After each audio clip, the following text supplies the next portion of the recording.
Ang loto ay isang popular na laro sa Pilipinas kung saan ang mga manlalaro ay nagsusugal sa pagkuha ng tamang numero para manalo sa premyo. Kung ikaw ay bago pa lamang sa larong ito, narito ang ilang mga gabay upang matulungan ka. Alamin ang mga patakaran ng loto. Bago ka sumali sa loto, siguraduhing alam mo ang mga patakaran nito.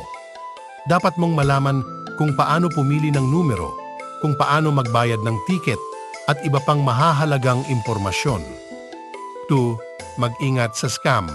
Mahalaga na mag-ingat ka sa mga scam na may kinalaman sa loto. Huwag basta-basta maniwala sa mga taong nangangako ng siguradong panalo sa pamamagitan ng pagbayad ng malaking halaga. 3. Magtaya ng maayos. Kapag nagtaya ka ng numero, siguraduhing malinaw at tama ang mga itinaya mo. Huwag kalimutan ang iyong tiket at siguraduhing hindi ito mawawala hanggang sa araw ng hulog. Panghuli, manalo o matalo, mag-enjoy. Ang loto ay isang laro lamang. Kaya kahit manalo o matalo, siguraduhing mag-enjoy ka at huwag masyadong mabahala sa resulta.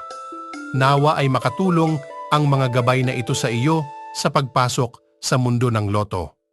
Good luck sa iyong pagsusugal.